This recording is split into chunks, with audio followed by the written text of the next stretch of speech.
وَكَذَاكَ لَا أَثَرٌ لِمَشِيكَ فِي الثَّرَى وَكَذَاكَ لَا أَثَرٌ لِمَشِيكَ فِي الثَّرَى وَالصَّخْرُ قَدْ غَاصَتْ بِهِ قَدَمَاكَ وَكَذَاكَ لَا أَثَرٌ لِمَشِيكَ فِي الثَّرَى وَالصَّخْرِ قَدْ غَاصَتْ بِهِ قَدَمَاكَ۔ واہ سبحان اللہ۔ ناظرین محترم، اس کا ترجمہ ہے کہ اور اسی طرح آپ کے چلنے کا نشان زمین پر نہ ہوتا تھا اور بسا اوقات آپ کے قدم مبارک پتھر میں اتر گئے۔ شاہ صاحب یقیناً یہ بھی حضور علیہ السلام کا ایک عظیم معجزہ اور حضور علیہ السلام کی بے مثالی کہ اللہ رب العالمین نے حضور علیہ السلام کو بے مثل و بے مثال پیدا فرمایا ہے۔ یہ حضور علیہ السلام کے چلنے کا اور آپ کے آثار قدم جو ہے کہ زمین پر محسوس نہ ہوں، تو یہ حضور علیہ السلام کے ایک عظیم معجزات میں سے ایک عظیم گویا کہ معجزہ ہے۔ اور پتھروں پر قدم رکھنے سے آپ کے قدم مبارک کا عکس جو ہے اور قدم مبارک کے جو نقوش ہیں وہ پتھر کے سینے کے اوپر جم جانا، جس طرح کہ حضرت ابراہیم علیہ السلام کے مقدس قدم جو ہے وہ مقام ابراہیم پر جو ہے کہ وہ جمے ہوئے ہیں۔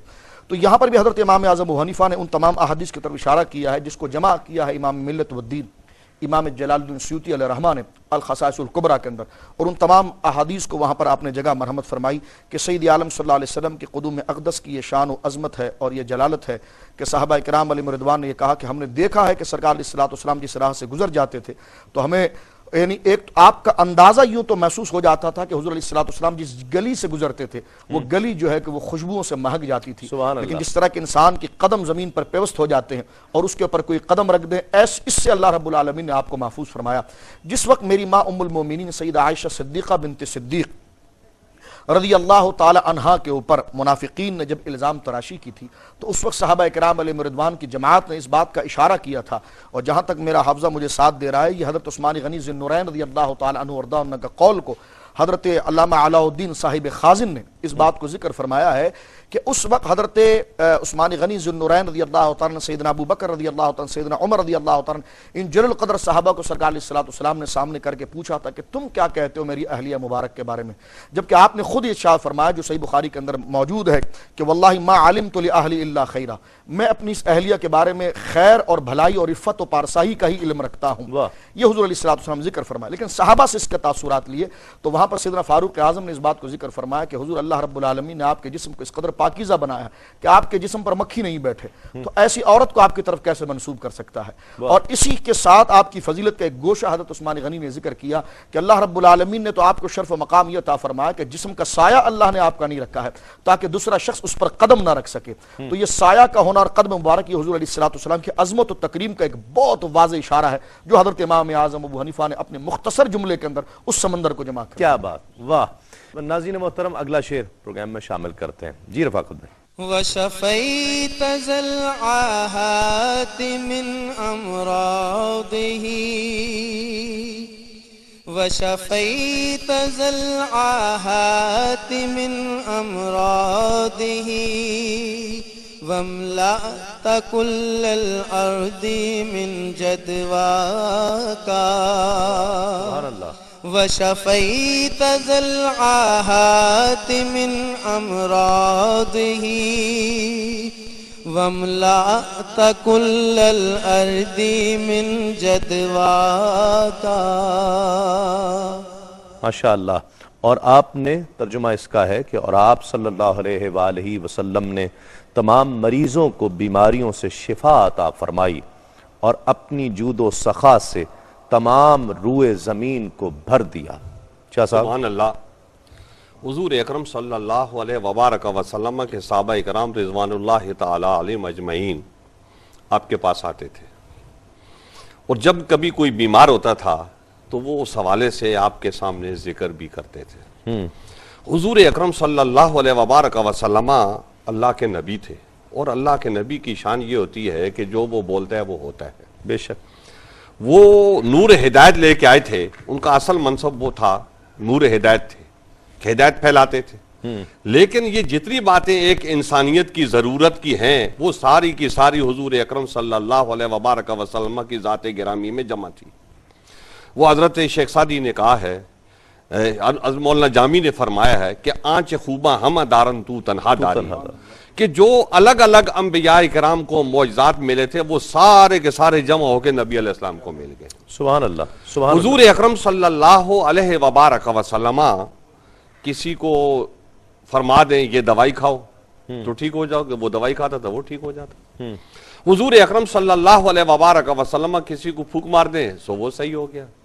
حضور اکرم صلی اللہ علیہ وبارک وسلم جب درختوں کی بات سنتے تھے، جب آپ پتھروں کی باتیں سنتے تھے، تو اس لیے ایک درد مند آدمی جو ہے اس کی بات آپ کتنی غور سے سنتے ہوں گے، آپ اس کا اندازہ کریں. واہ واہ، بے شک. تو بے شمار ایسے واقعات ہیں حضرات صحابہ کرام رضوان اللہ تعالی علیہ مجمعین کے کہ وہ حضور اکرم صلی اللہ علیہ وبارک وسلم کی خدمت عالیہ میں حاضر ہوئے اور انہوں نے اپنی شکایت پیش کی اور نبی علیہ السلام کی برکت سے ان کی وہ بیماری اور وہ شکایت جو ہے نا وہ دور ہو گئی. واہ. ایک مرگی کی مریضہ عورت تھی، نبی علیہ السلام کی خدمت عالیہ میں حاضر ہوئی.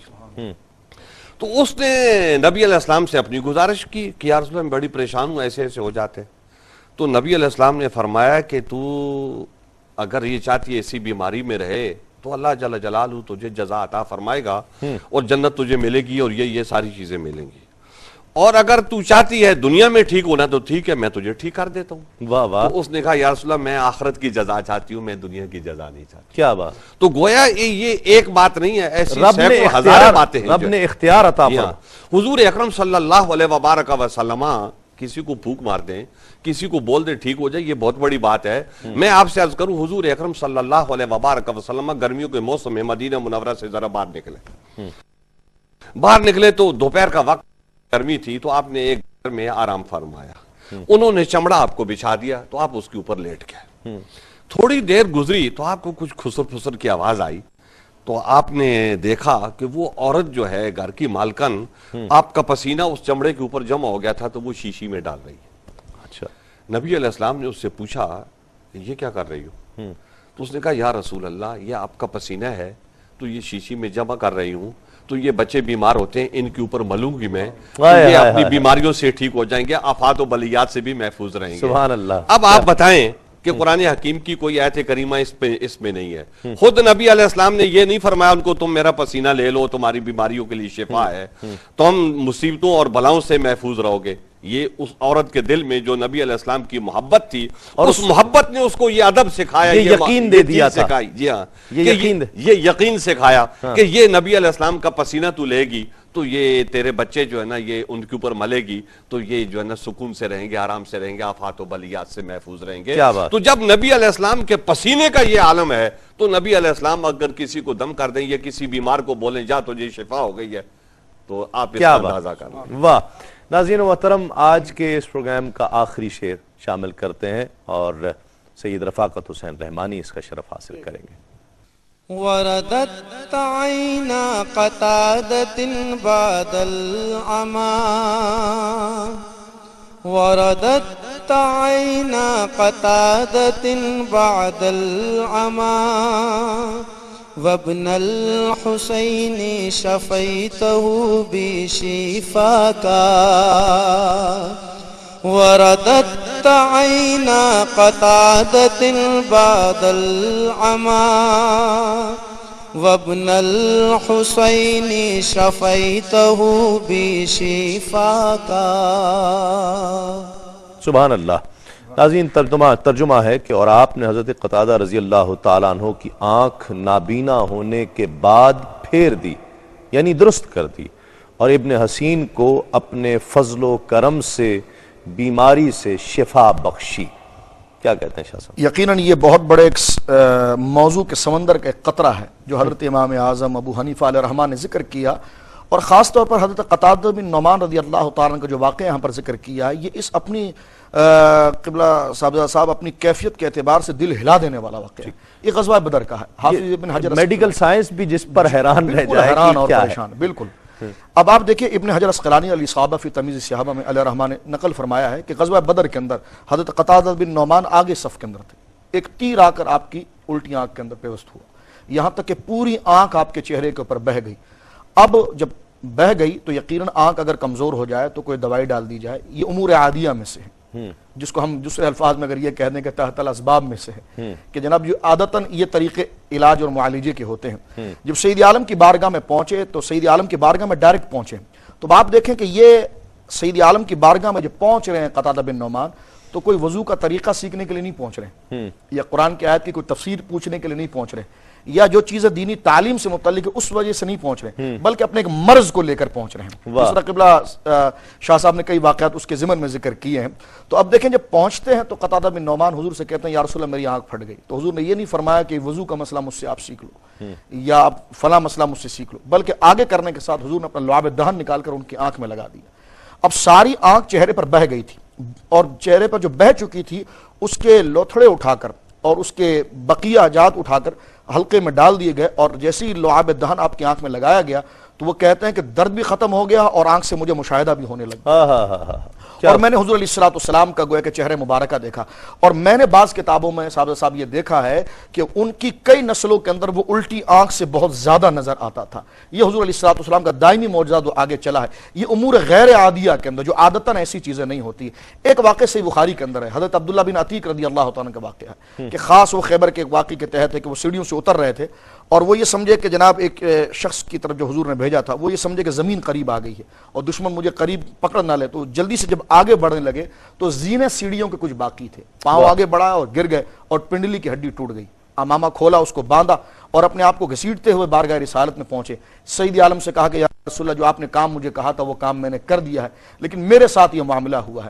تو سید عالم صلی اللہ علیہ وسلم نے فرمایا کہ امامہ کھولو اور پاؤں کو میری طرف کرو، اور اپنا لعاب دہن اس ٹوٹی ہوئی پنڈلی پر لگایا تو وہ اسی وقت درست ہو گئی اور آپ گویا کہ چلنے کے لائق ہو گئے۔ تو یہ سید عالم صلی اللہ علیہ وسلم کے اس امور غیر عادیہ کی طرف اشارہ ہے کہ جو عادتاً ایسا علاج نہیں ہوتا ہے، جو اللہ رب العالمین نے آپ کی ذات بابرکات کے تحت یہ گویا کہ قوم کو مرحمت فرمایا اور یہ آگے سلسلہ آگے چلا ہے۔ تو حضرت امام اعظم ابو حنیفہ نے جو خاص حضرت قتادہ بن نعمان یہ ابن حسین کا واقعہ نقل کیا ہے، تو یہ وہ امور غیر عادیہ کے معجزات ہیں جو اللہ رب العالمین نے جو آپ کے لیے تحت سبب کر دیے تھے۔ سبحان اللہ۔ میں بہت شکریہ ادا کرتا ہوں سید شاہ حسین گردیزی صاحب، سید مظفر حسین شاہ صاحب آپ کا، سید رفاقت حسین رحمانی صاحب، آپ تینوں احباب تشریف لائے اور آج کے اس پروگرام کو رونق بخشی ہے۔ ناظرین کرام، جس طرح میں نے ذکر کیا کہ آج کے بھی اس پروگرام میں، آج کی اس ایپیسوڈ میں، اور آپ کے اصرار پر آپ کی محبتوں کے پیغامات جو ہمیں موصول ہوئے اور یہ پروگرام ہم نے پھر پیش کیا اور 8 اشعار ہم پیش کر پائے ہیں۔ 8 اشعار میں سے بیشتر کا موضوع سرکار دو عالم صلی اللہ علیہ وآلہ وسلم کے وہ اختیارات جو اللہ رب العزت نے آپ کو عطا کیے، وہ معجزات جو اللہ رب العزت نے آپ کو عطا کیے، کہ کہیں شفائیں بخشنے کا ذکر ہو رہا ہے، کہیں ایک ستون کی محبت کا اظہار ہو رہا ہے، کہیں درختوں کو جڑیں اکھیڑتے ہوئے اپنی بارگاہ میں بلا لینے کا تذکرہ ہو رہا ہے۔ حضرت امام ابو حنیفہ نے یہ تمام معجزات کو منظوم کیا ہے۔ مقصد اور مدعا کیا ہے ان اشعار کو؟ اشعار تو یقیناً مدح میں ہے آقا علیہ الصلوۃ والسلام کی، اس کا مقصد اور مدعا کہ جہاں اپنی کیفیات کا تذکرہ ہو رہا ہوتا ہے، اشعار جب ہم ایسے علماء اور ایسے فقہاء کی جب کی شاعری کو ہم دیکھا کرتے ہیں، اور پھر امام اعظم کی شاعری جو مشہور شہرت رکھتی ہے قصیدہ نعمان کے تعلق کے نام سے، اس عنوان سے، مقصد اور مدعا کیا ہے؟ کہ عقیدہ بھی دیا جائے، عقیدت بھی دی جائے، آقا علیہ الصلوۃ والسلام سے محبت کے انداز بھی سکھائے جائیں۔ جس طرح یہ پروگرام پیش کرتے ہوئے ہم آقا علیہ الصلوۃ والسلام کے معجزات کا تذکرہ کر کے حضرت امام ابو حنیفہ کے امام اعظم کے اس قصیدہ نعمان سے ہم استفادہ کرتے ہوئے ایک محبت کی کیفیت کو محسوس کر رہے ہیں، آپ نے بھی اس محبت کی کیفیت کو محسوس کیا ہوگا، یقیناً کیا ہوگا، اس لیے کہ آپ کے اور ہمارے آقا کا تذکرہ ہے، یہ ہمارے نبی کا تذکرہ ہے، ان کی شان بیان کی ہے۔ تو پھر یہ بھی دیکھیے کہ امام اعظم کا مقصد بھی یہی رہا ہوگا، یہ اشعار کا مقصد اور مدعا ہی یہی ہے کہ لوگوں کے دلوں میں جہاں جہاں تک یہ خوشبو حسان پہنچے، وہاں لوگوں کے دلوں میں آقا علیہ الصلوۃ والسلام کی مزید عظمت پیدا ہوتی چلی جائے اور محبتوں کو، اس جذبہ محبت اور عشق کو مزید استحکام ملتا چلا جائے۔ انشاءاللہ مزید ایپیسوڈ اس کے پیش کیے جائیں گے۔ اگلے پروگرام تک کے لیے اپنے میزبان تسلیم احمد صابری کو اجازت دیجیے۔ تسلیمات۔